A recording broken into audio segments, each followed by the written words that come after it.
Qul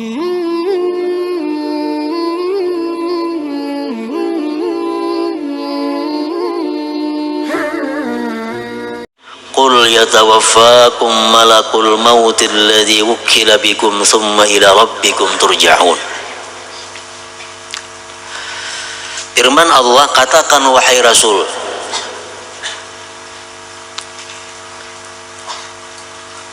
selagi akan mewafatkan akan kamu oleh malaikat maut, selagi akan mewafatkan akan kalian oleh malaikat maut yang diwakilkan dia dengan kamu, kemudian kepada Tuhanmu kamu dikembalikan. Satu ayat ini memberikan beberapa isyarat petunjuk kepada kita. Pertama, kita disuruh untuk mengenali malaikat maut yang pasti akan kita jumpai, supaya jangan tahajud karena disuruh oleh Tuhan kita mengenali malaikat maut. Yang kedua, ayat ini menunjukkan bahwa kita semua akan dikembalikan kepada Allah Subhanahu wa taala. Tsumma ila rabbikum turja'un. Malakul maut ismuhu ngaran sidin Israil. Israil maknahu artinya Abdullah. Abdullah bahasa Arabnya.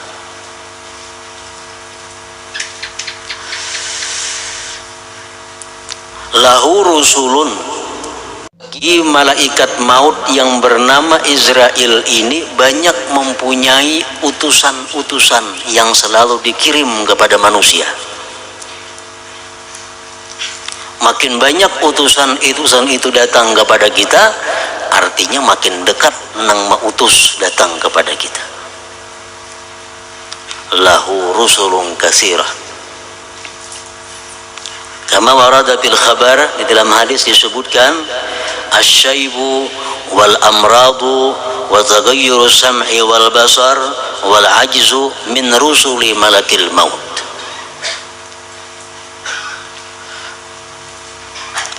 Bermula uban, penyakit, berubahnya pendengaran, penglihatan, lemah anggota tubuh, itu merupakan sebagian daripada utusan malaikat maut.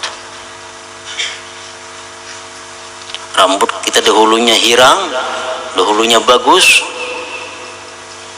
tiba-tiba datang putih, dicabut sebilah tumbuh dua, cabut dua tumbuh lima, makin banyak utusan.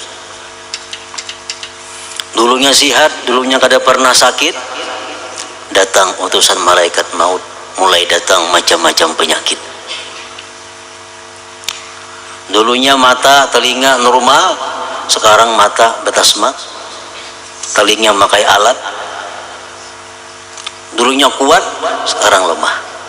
Itu semua kata Rasulullah adalah min rusuli malakil maut, utusan-utusan malaikat maut.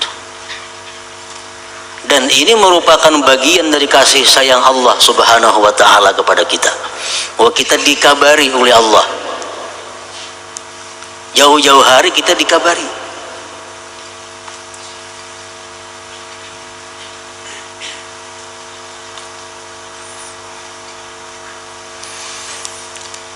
Disebutkan ada salah seorang nabi di antara anbiya illah ta'ala, didatangi oleh malaikat maut. Nabi ini berbicara dengan malaikat maut bahwa kalau engkau datang kepadaku, tolong beri aku kabar sebelumnya supaya aku bersiap-siap, kata itu Nabi tadi. Kata malaikat maut, baik. Bulik malaikat maut. Beberapa puluh tahun berikutnya datang malaikat maut kepada Nabi tadi. Napa kabar ikam ya Nabi? Dia malaikat maut, aku hendak mencabut roh engkau. Maka ikam janji mengabari aku. Kenapa bakajutan datang? Ujar malaikat maut tuh habarnya di kepala ikam. Dulunya hirang aku datang ke sini, sekarang lebih separuh orang putihnya. Itu kabarku, itu utusanku. Makanya dilarang kita mencabut uban itu. Dilarang mencabut uban. Dilarang mewarnai uban dengan hitam. Kenapa? Semacam kade sudi dengan utusan malaikat maut itu orangnya. Menyebabkan kita lupa dengan keadaan kita yang sebenarnya. Para muhibbin rahimakumullah. Namun kadang-kadang ada orang yang tidak ada utusan malaikat maut langsung mati.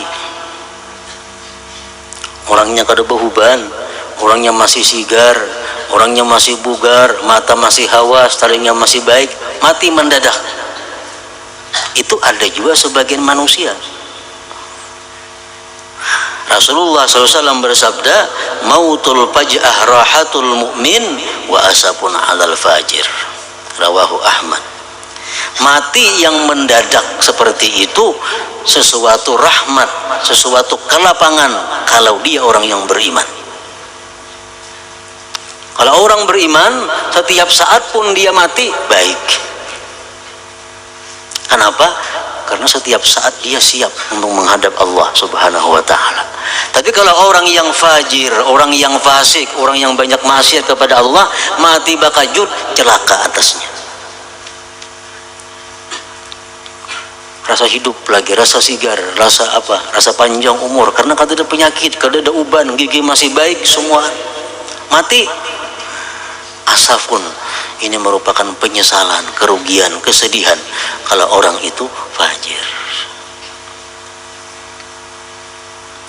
Para muhibbin rahimakumullah, disebutkan dalam hadis yang berbunyi, ma min yaumin tatlu'u samsuhu illa wa malakul mauti yunadi ya abna al-arba'in hadha waqtu akhdhiz zat adhanukum hadirah wa a'dha'ukum qawiyah wa ya abna al-khamsin qad dana waqtul akhdhi wal hasad wa ya abna as-sittin nasitumul iqab wa ghafalatum an raddil jawab. Kata Rasulullah Sallallahu Alaihi Wasallam yang artinya bahwa setiap hari terbit matahari, malaikat maut ini selalu mengumumkan, selalu mengingatkan. Ujar malaikat maut, ya abna al-arba'in, wahai orang-orang yang berumur 40, hai manusia yang umurnya kepala 4. Hadza waktu akhdhiz zat, ini waktunya kalian mengambil bekal. Azhanukum hadirah, hati kamu masih hadir, ingatan kamu masih kuat. Wa a'dha'ukum qawiyah, anggota kamu masih kuat. Umur 40 itu umur di mana kita disuruh untuk mempersiapkan segala-galanya untuk menghadapi akhirat. Ujar malaikat maut mengingati kepada manusia.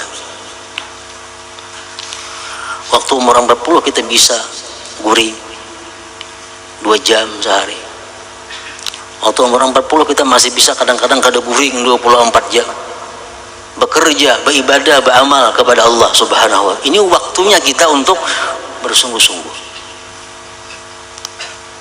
Kalau sudah umur 60 tahun, 50, sedikit saja kurang guring, garing. Guring taubah waktunya, garing. Jadi umur 41, 42 sampai 49 itu waktu di mana kuatnya seseorang untuk beribadah kepada Allah Subhanahu wa ta'ala. Keuntungannya kalau kita waktu muda beribadah kepada Allah, andai kata kita tua, kita uyuh, kita sakit, tetap dicatat oleh Allah Subhanahu wa ta'ala. Ini untungnya. Waktu kita umur 40, kita tiap malam tahajud jam 1 sampai subuh, tiap malam. Lagi umur 40. Sudah umur 60 kada kawal lagi, jam 4 gin lapah bangun. Jam 4 hanya bangun, umur sudah 60, tetap dicatat oleh Allah mulai pukul 1 sampai subuh. Kenapa? Karena hanya lemahnya dia yang menghalang daripada ibadah. Dan sudah dia buktikan waktu dia kuat, dia sungguh rajin beribadah. Nah ini Allah maha kasih sayang kepada kita. Kalau sudah umur 60 tahun menyesal, ada artinya. Aku hendak kayak beribadah tapi kadang kawal lagi, kadang angin garing. Umur sudah 60 tahun kadang kawal lagi beribadah. Itu alasan seperti itu ditolak oleh Allah. Kenapa? Agar Tuhan ikan pernah merasai muda, ikan pernah merasai mana buktinya. Nah ini untungnya orang yang waktu muda beribadah. Hadza waktu akhdizat azhanukum hadirah wa a'dhaukum qawiyah. Wa ya abna al-khamsin, ujar malaikat maut, wahai orang yang berumur 50, kepala 5. Qaddana waktul akhdhi wal hasad, sungguh parak waktu diambil, waktu dikatam. Umur 50 ke atas tuh parak, kada lawas lagi. Artinya apa? Orang yang sudah umur 50 ke atas ini tuh sedikit benar lagi memikirkan duniawi. Waktunya diisi dengan sanggup untuk akhirat. Umur sudah 50 lebih.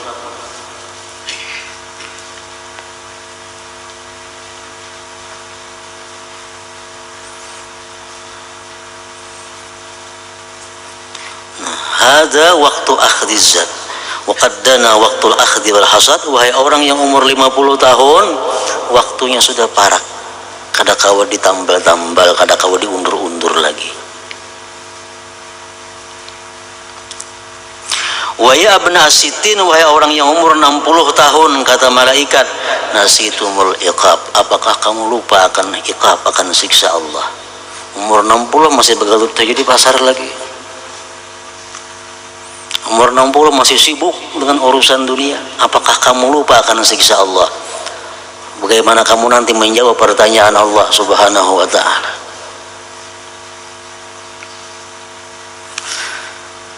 Para muhibbin rahimakumullah, itulah seruan malaikat maut kepada kita. Imam Al-Ghazali rahimahullah mengatakan, alal fajir salasu dawahil maut. Orang yang banyak dosa, al-fajir, ibarat ditimbang-timbang kalah kebaikannya.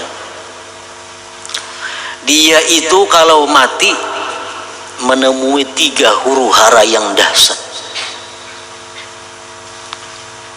Pertama, syiddatun naza', bersangatan sakit, dicabut nyawa itu. Wa huwa qadru 300 darbatin bisaif, kadar 300 kali cencang dengan pedang. Itu kematian. Sakitnya kayak apa? Kayak dipukul lawan pedang, dicancang 300 kali. Itu sakitnya orang mencabut nyawa.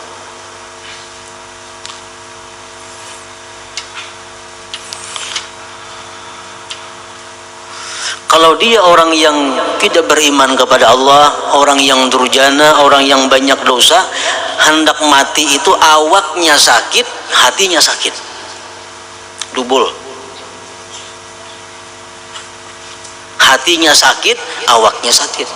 Kalau orang yang beriman kepada Allah, paling-paling awaknya sakit tapi hatinya tenang, hatinya ridha. Rasulullah berkata, al-maut kafaratul mu'min, kematian yang sedih, yang sakit itu merupakan kafarat dosa bagi orang yang beriman kepada Allah.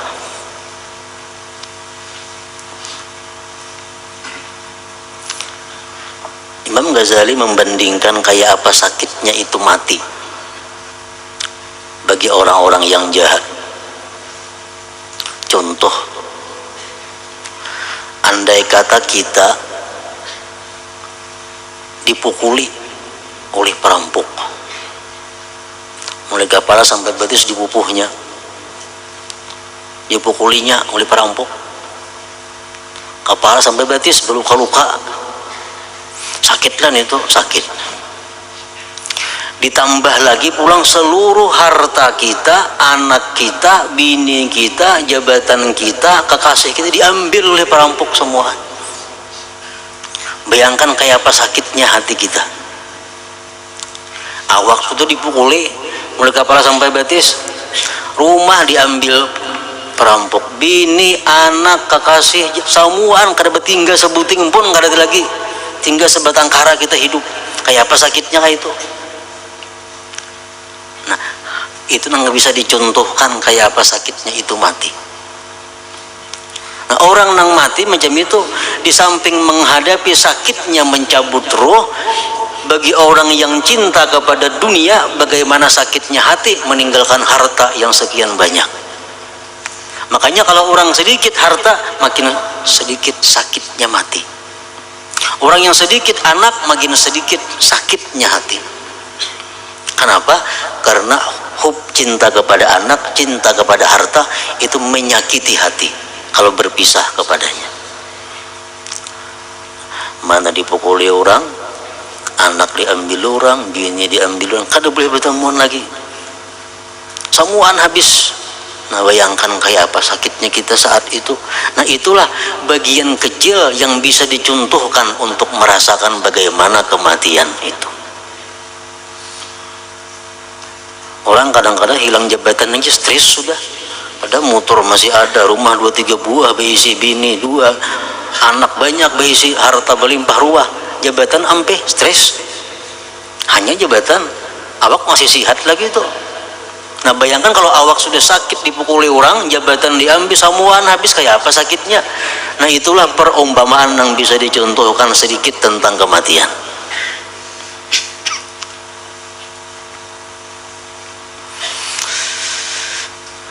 Lain hal orang beriman.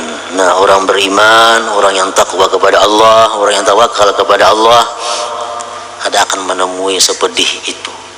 Sakit-sakit jo mati itu, cuma kada sesakit itu. Kenapa? Karena hatinya kada tergantung kepada yang dicintainya tadi. Pertama, sakitnya mati. Yang kedua, bagi orang yang banyak dosa itu adalah musyahadatu surati malakil maut. Dia melihat bagaimana bentuk rupa malaikat maut yang akan mencabut nyawanya. Rajulun aswad, laki-laki yang hitam, qaimus sya'ar, rambutnya cagar, muntinur rih, bau busuk, aswadus thiyab, pakaiannya hitam, yakhruju min fihi wa manakhirihi lahibun nar wad duhan, keluar di mulut dan di hidungnya kukus dan api. Ini tunang datang yang mencabut nyawa ini.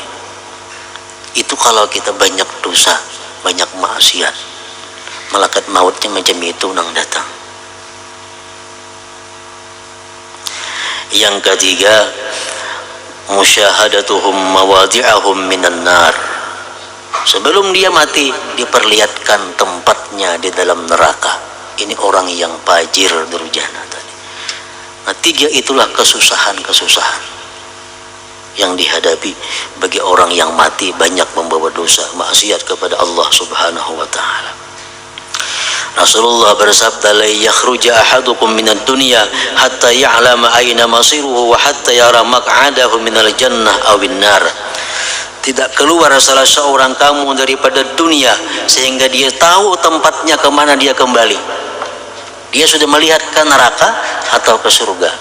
Makanya kalau kita perhatikan orang-orang imbah mati itu atau hendak mati itu rata-rata menangis. Ada tangis gembira, ada tangis duka cita. Kenapa? Saat itu dia dilihatkan Allah tempat yang bakal disinggahinya, tempat yang bakal ditempatinya. Yang melihat surga, tangisnya tangis gembira, air matanya jernih. Yang melihat neraka, tangis juga, tangisnya sedih, air matanya keruh. Demikian penjelasan dari beberapa hadis Rasulullah Sallallahu Alaihi Wasallam. Para muhibbin rahimakumullah,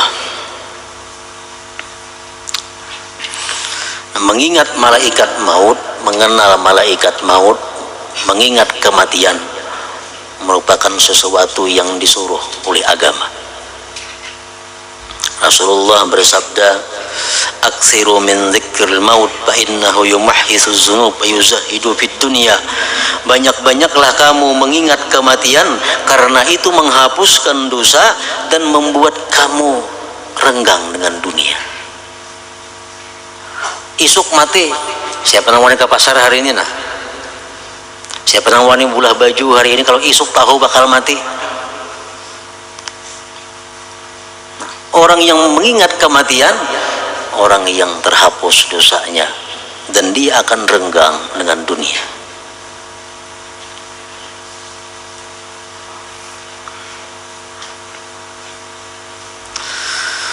Seorang laki-laki datang kepada Rasulullah sallallahu alaihi wasallam. Laki-laki itu berkata, "Ya Rasulullah, man aqyasun nas wa akramun nas?" Siapa manusia yang paling pintar menurut pandangan Allah tentunya dan Rasulnya? Manusia paling mulia siapa? Rasulullah bersabda, "Aktsaruhum dzikran lil mauti wa asyadduhum isti'dadan lahu ulaika humul aqyas zahabu bi syarafid dunya wa karamatil akhirah." Manusia yang paling pintar itu, kata Rasulullah, adalah orang yang paling banyak ingat mati, paling lengkap persediaan menghadapi kematian. Manusia paling pintar, orang yang persediaannya lengkap, persediaannya sangat cukup untuk menghadapi itu. Kalau kita naik haji kita 2-3 bulan sudah bersiap-siap, bahkan setahun barangkali sudah siap-siap. Dan naik haji lagi 10 bulan sudah belajar kayak apa manasik haji, kayak apa pina cara tawaf di Baitullah, kayak apa cara melontar jamrah, kayak apa caranya wukuf di Arafah. Padahal lagi 10 bulan kita hanya naik haji. Kita bersanggup duit cukup untuk ini, untuk itu, semuaan bekal, bersanggup kain ihram, bersanggup ubat, bersanggup macam-macam persangguan. Makin lengkap makin bagus. Padahal musafir kita naik haji cuma 40 hari. Nah, orang yang pintar itu, kata Rasulullah, orang yang sudah lengkap persediaan menghadapi beberapa tempat-tempat yang membahayakan, menghadapi malaikatul maut. Nah, apa sanggup kita? Menghadapi munkar nakir, apa sanggup? Menghadapi zabaniyah, malaikat-malaikat yang menarik ke neraka, apa sanggup? Menghadapi jalan di siratal mustaqim, nah apa latihannya dalam dunia supaya selamat, supaya lulus. Nah, orang yang pintar, orang yang bersanggup untuk itu, kata Rasulullah sallallahu alaihi wasallam. Wa asyadduhum isti'dada, dan orang yang paling sangat di antara mereka persiapannya. Ulaika humul aqyas, mereka itulah orang yang cerdik pandai. Zahabu bi syarafid dunya wa karamatil akhirah, mereka itu akan pergi dengan kemuliaan dunia dan akhirat. Jadi mengingat kematian merupakan sesuatu yang sifatnya ibadah. Kafa bil mauti wa idza, ujar Nabi, cukup kematian itu sebagai guru, cukup kematian itu sebagai pepadah nasihat. Amun kita mau ma'atibar, makanya disuruh bila kita melihat orang mati, menyembayangkan ma'atar ke kubur, dapat pahala kayak gunung Uhud 2 biji genanya. Supaya apa? Supaya manusia ini ma'atibar. Kayak ini kina aku, maksudnya kayak itu. Makanya dianggap berdosa kalau kita tertawa di hadapan mayit.